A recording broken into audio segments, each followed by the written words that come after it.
Hello students, ICSE class 10 आप लोग का फिज़िक्स का एग्ज़ाम है। तो बेसिकली कई सारे बच्चे ये सोच रहे हैं कुछ इंपॉर्टेंट पता चले या फिर एग्ज़ाम के रिगार्डिंग कई सारे रूमर्स थे अभी तक कि ये पेपर आउट हो गया, ये हो गया, वो हो गया। तो डेफिनेटली पेपर आउट हो जाना नहीं हो जाना, वैसे तो काउंसिल ने क्लियर कर दिया पेपर आउट नहीं हुआ है।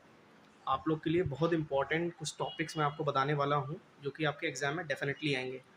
और क्वेश्चन पेपर में जो हर बार की तरह होता है, जैसे कुछ 3 से 4 एमसीक्यू ऐसे होंगे थोड़े से सरप्राइजिंगली वाले, और जैसे कुछ 1, 2, 3 क्वेश्चन डायग्राम बेस्ड होंगे पूरा पेपर में, जो कि 1, 2 क्वेश्चंस बहुत सरप्राइज़ कर रहे होंगे आपको। अगर आपने अच्छे से रिवीजन नहीं किया है तो, कर लिया होगा तो कुछ कुछ भी सरप्राइज़ नहीं करने वाला है। जैसे अगर आप पढ़ करके जाएँगे, स्पेसिफिक रेजिस्टेंस पर बेस्ड सवाल आएगा, ठीक है? और वेवलेंथ से रिलेटेड चीज़ें आएँगी। स्पेक्ट्रम में अच्छे से देख लीजिएगा। रेडियो एक्टिविटी से अच्छा सवाल पूछा जाएगा, जैसा आपने सैंपल 2026 में भी देखा होगा। और इन सब के अलावा भी एक चीज़ ध्यान रखिएगा, सबसे पहले एक चीज़ करिएगा, 2026 से लेकर के 2022 तक सारे सैंपल पेपर्स आपको लगा लेने हैं, कई बार लगाने हैं, 3 से 4 बार लगाने का इन द सेंस उसको रिपीट करना है, उसको बार-बार जो है देखना है।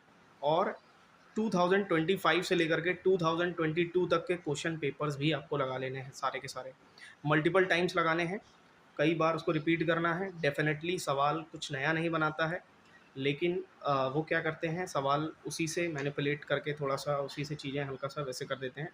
अब अगर हम बात करें, जैसे कि आपका एक कॉम्पिटेंसी रिलीज़ किया था आईसीएसई ने, तो कॉम्पिटेंसी में अच्छे लेवल के क्वेश्चंस हैं। तो अगर वहाँ पे 100 क्वेश्चंस हैं, तो लगभग आप सारे क्वेश्चंस लगा सकते हैं फिज़िक्स में डेफ़िनेटली जो है। और कहीं न कहीं एग्ज़ाम अच्छा करने के लिए आपका कॉन्सेप्ट क्लैरिटी बहुत अच्छा होना चाहिए जो है। अब 3 तरह के स्टूडेंट्स होते हैं, एक जिनका कॉन्सेप्ट बिल्कुल नहीं है, तो उनको पेपर हार्ड लगने वाला है। जिनका कॉन्सेप्ट ठीक है, बट प्रैक्टिस अच्छी नहीं है, तो उनको पेपर मॉडरेट लगने वाला है। और तीसरे जो हैं, जिन्होंने सारी हदें पार कर दी हैं प्रैक्टिस करने के मामले में, कॉन्सेप्ट के मामले में, तो डेफ़िनेटली उनको पेपर ईज़ी ही लगेगा और 80 आउट ऑफ 80 अचीवेबल है। क्लियर? और बाकी आप लोग को मैं यही कहना चाहूँगा कि डेफ़िनेटली एग्ज़ाम क्या आपका डिमांड कर रहा है, ये समझना अभी भी आपके पास अभी से लेकर के एग्ज़ाम तक का वक़्त है। तो डेफ़िनेटली आप बहुत अच्छा स्कोर कर सकते हैं। बिल्कुल जो है लग कर के करिए, इधर-उधर टाइम ना वेस्ट करिए। और डेफ़िनेटली फ़िज़िक्स का एग्ज़ाम में आपको बहुत कुछ याद करने जैसा नहीं है, बट समझने वाला बहुत कुछ है। बैठ कर के कई बार आप अपना सलीना बुक, डेफ़िनेटली ज़्यादातर लोग फ़ॉलो कर रहे होंगे, उसको कई बार रिपीट करिए। ओके? मैं नेक्स्ट वीडियो आपके लिए कर दूँगा गाइडेंस के लिए जो है, लेकिन इस बात को समझिए। ओके?